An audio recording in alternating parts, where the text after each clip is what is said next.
Yung hindi pa ako nagsisimula, pero naano na ako. Ano ba yan? Walay. Hi, Walay, another video, another share guys, another POV. So ngayon guys, magbibigay tayo ng point of view sa pa-share or sa mga short video ni Kalingap Victor, kung saan makikita natin doon si Dudong Roel kung paano niya pinapalaki ang kanyang brazo de Mercedes.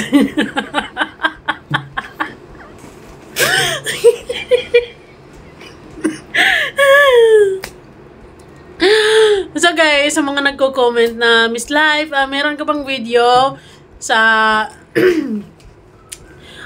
pag-workout nila? Actually wala, kasi nung ini-react ko mga yon is pure picture lang talaga, at nahahappy lang talaga ako sa nakikita kong mga pictures na kahit na sobrang busy ng araw nila ay define time para sa kalusugan nila, pampahealthy, pampalaki ng mga ganito, sa mga abs, ganyan.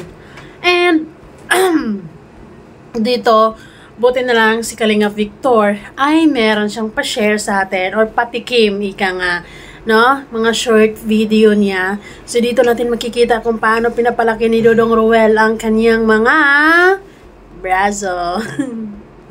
Now, dito and day 3 yung share natin, guys. Day 2, papawis with Dudong Roel. Ay, hindi lang mga matulungin, talagang mga malalaki ang mga katawan ng mga kasamahan ni Dudong Roel. Talagang sineryoso talaga na yung pagbubuhat. But anyways, bago ang lahat, don't forget to support and subscribe Kuya Val Santos Matubang, Ate Ed na Vlog, Kalingap Rob Roel, Malalag Rizal Morales Vlog, at sa lahat ng Team Kalingap. Syempre guys, huwag nating kalimutan ang mga kasama ni Dudong Roel, walang iba kundi mangunguna dyan si Kalingap Victor, credit to the owner, kasi doon ko kinukuha yung video. And of course guys, sama na rin natin si Kuya John Rivera Official, Kalingap Awe, Pading Rizal Vlogs, o Daddy Donut, Tariray Vlogs, Glyza, ano ba yun? Ano ba yung asawa ni Kuya Alex? Alright? Basta Alex Librada Vlogs, VG's Kim, Kuya Regan Vlogs. Ayun, yung mga kasama ni Dudong Roel. So, now guys, dito natin makikita ang pagpapagod ni Roel, at dito rin natin makikita kung anong ginagawa ni Rachel doon. Kasi nagtatanong tayo, ano bang ginagawa ni Langgar doon? Parang hindi naman nag-workout yung outfitan niya, kasi cute yung outfitan niya doon. Every time na magpo-post si Roel, no, katabi niya yung magandang dilag siya, parang pawis na pawis, pero pinkish ang face kasi galing sa pagbubuhat, diba? And si Langgar Rachel, tamang fresh lang, selfie, ganon. So, dito natin makikita kung anong motivation ang dala-dala ni Rachel para kay Dudong Roel. Now, let's begin. Wow! Upload natin. Hindi yan madali yung pagka-ganon. Walay, bakit importante sa mga lalaki yung malaki yung biceps niyo? Yung mostly sa mga mostly sa mga nag-i-exercise, yung biceps talaga yung lagi yung ginaganon. Bakit? Maganda tingnan sa mga lalaki yung yung biceps, tapos ano na rin yun, proud yung magiging asawa o boyfriend natin. Asawa niya maganda katawan, maganda yung biceps. Yung parang feeling mo pagka merong mga alam mo yun, parang kaya kang ipagtanggol, ganon. Na kaya pala maglalaway girlfriend mo doon. Anong bakit maglalaway? Hindi naman yung lollipop or kung anong mangga. Pero diwan ko ba sa mga boys, common talaga sa kanila guys na i-flex talaga yung ganon nila, yung muscle nila, talagang kailangan palakihin yung muscle nila, kailangan may mangga sila, ganon. Pero support natin si Dudong Roel dyan kasi gusto niyang magkaroon ng abs at saka yung bicep, at hindi lang yan, for sure yung overall healthy, no? Overall yung masculine yung tingnan siya.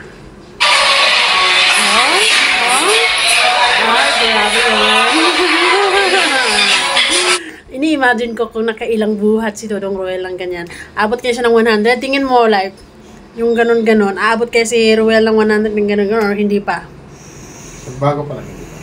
Pagbago pa lang, hindi pa. Mahirap. Ikaw, Olaf, kailan ka mag-gym? Ako, nakakatuhan ko talaga. 200.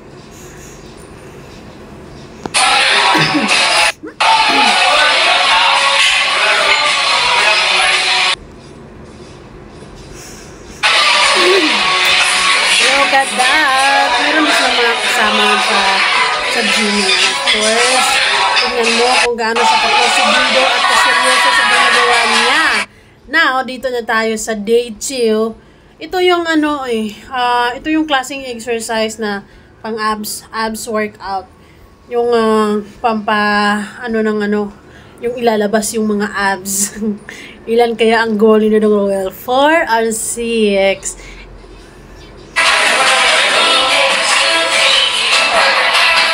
It's good na yung team ni Roel ay isa yung hangarin nila, isa yung goal nila, sasamahan nila, no? And meron silang nagsusuportahan talaga sila. So dito, actually short lang naman kasi pinapakita ni Kalingap Victor kung anong ginagawa ni Dodong Roel sa gym. Bakit kayo hindi si Roel vlog? Siguro kasi hindi pa siya confident.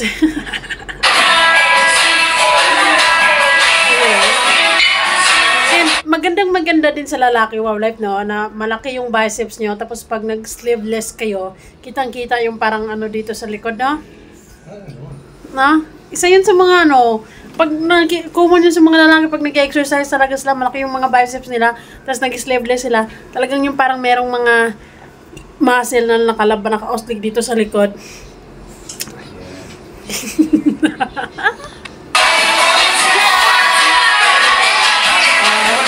Grabe yan. Shoulder. Ayan, Dodong Roel. Focus lang sa goal, focus lang talaga sa kung anong gusto mong peg na katawan. Sa lahat ng mga Kalingap Boys for Life, sino ang may pinakamagandang katawan? Kalingap Dan? Rab, Dan. Kalingap Rab, Kalingap Dan. Sino pa? Actually, yung team ni Rab ay talagang babad sila sa gym, no? Pag may pagkakataon talagang nag-gym sila, no? Nakikita mo na batak. Batak. And si Roel, syempre, hindi niya hayaan na siya lang yung walang abs. Kailangan meron siyang abs. Pero in fairness, kaya Kalingap Dan talaga, iba talaga yung postura ng or yung iba yung dating ni Kalingap Dan. All life now. Life now? Oo naman. Macho. Macho.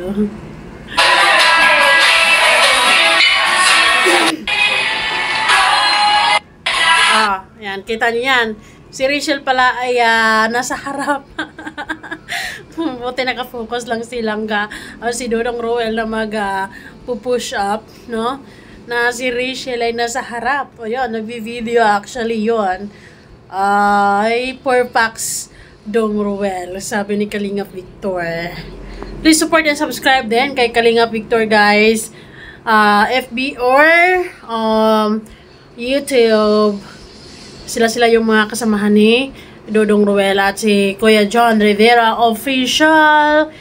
Yan, nasagot ng ating mga katanungan kung ano bang ginagawa nilang Rachel doon. Yun. Tamang suporta lang na tamang tamang video lang at support. Ganun.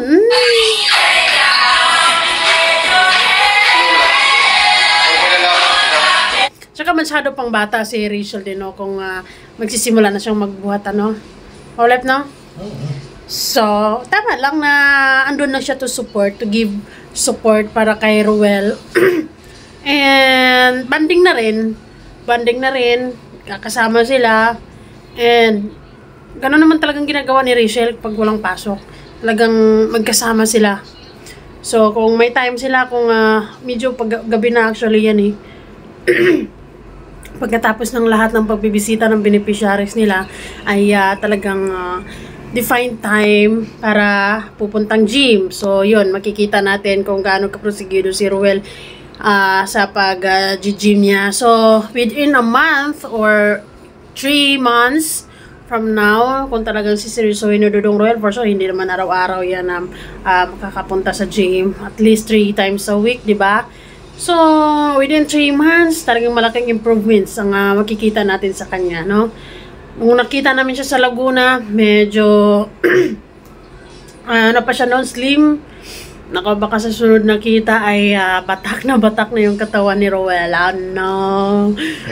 Galit na galit na yung mga muscle. Galit na galit na yung mga muscle, guys. Tapos, may pa 6 packs na si Dudong Ruel ay. Tapos mag-request yung mga fans. Yung katulad ng mga artista, na piniflex nila yung mga abs.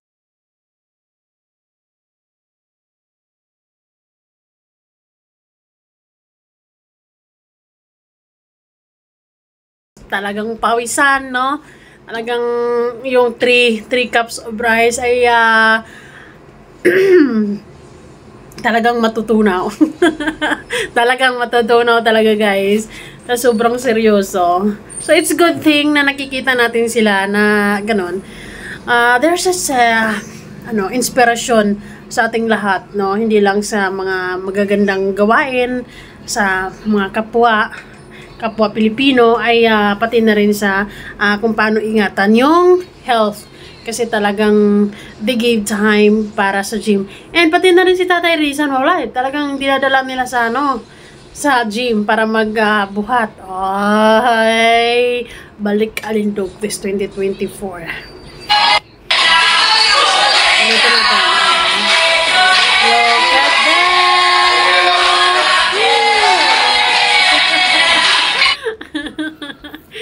Kaya ni Ruel. Parang si Ruel. Parang yung push-up niya talagang, ganun. Di ba pagkabago pa, pero mahirapan kang bumangon sa sarili mo. Pero si Ruel dito, parang ang gaan-gaan ng katawan, It's because siguro, yung meron siyang, yung may sa paan. Dito banda, merong...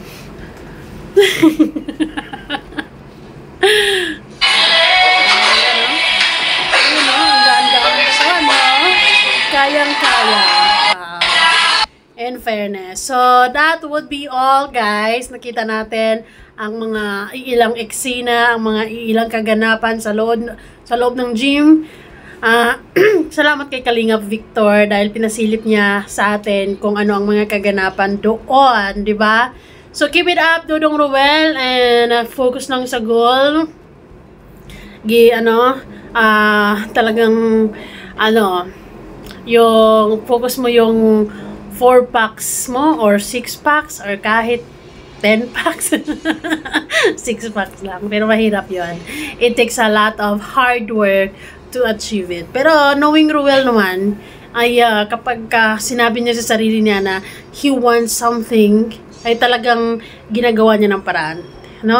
Binibigyan niya ng oras para ma-achieve yung bagay na yun. Importante din yun sa kanya, lalo na sa araw-araw ay ayun, rain or shine, talagang binibisita niya yung mga beneficiaries niya. So, kailangan healthy. And dapat tayong lahat, this 2024, health is wealth. So, guys, embrace positivity and avoid negativity. Thank you so much, guys, and see you guys all on our next video. Bye!